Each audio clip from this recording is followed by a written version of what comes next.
नमस्कार. आज मी तुम्हाला घरच्या घरी सोप्या पद्धतीत चिकन तंदूर कसे करायचे दाखवणार आहे. त्याच्यासाठी आपण हे स्वच्छ धुवून 250 ग्रॅम चिकन घेतलेले आहे. आता मी त्याला लागणारं सर्व साहित्य एकत्र घेत आहे.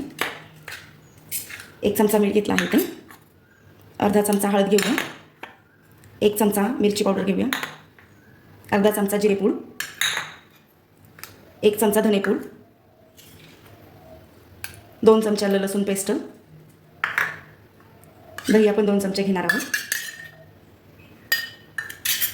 थोडीशी कसुरी मेथी. आता हे सगळं साहित्य आपण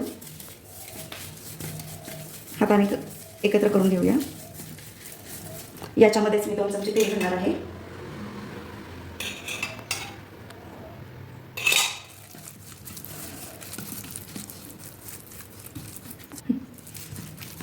आता याच्यावरती मी 2 चमचे तंदूर मसाला घालते. हा पण घरी बनवलेला तंदूर मसाला आहे, घरगुती. आता हे सर्व साहित्य एकत्र केलेलं आपण चिकनच्या पीसला लावून घेऊया.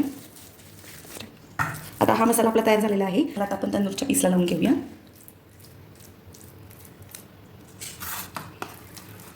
असा आतपर्यंत गेला पाहिजे असा लावायचा. हा व्यवस्थित लावून घ्यायचा आहे.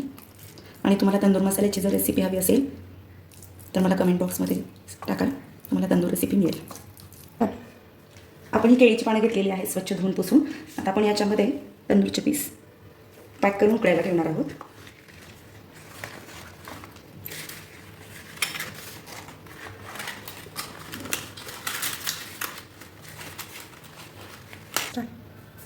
हे आपण अशा पद्धतीने बांधलेले आहेत.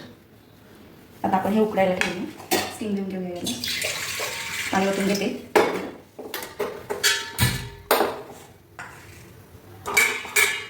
याच्यामध्ये चाळण ठेवली आणि त्या चाळणीमध्ये हे असे 2 पीस ठेवून दिले. झाकण ठेवून आपण 20 मिनिटं उकडायला ठेवणार आहोत. केळीच्या पानामधून आपण आता हे वाफवलेले चिकन काढून घेतलेले आहे. आता आपण हे तेल टाकून फ्राय करून घेऊया.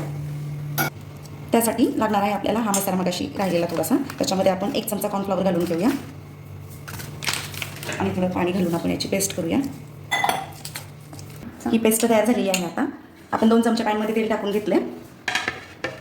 आता हे वाफवून घेतलेले जे चिकनचे पीस आहेत ते आपण फ्राय करून घेऊया.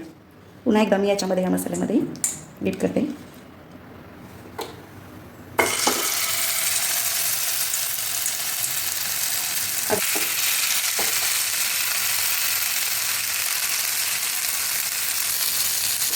आता ह्याचं पलटी करून घ्यायचं आहे आणि आपण ह्या अगोदर शिजवल्यामुळे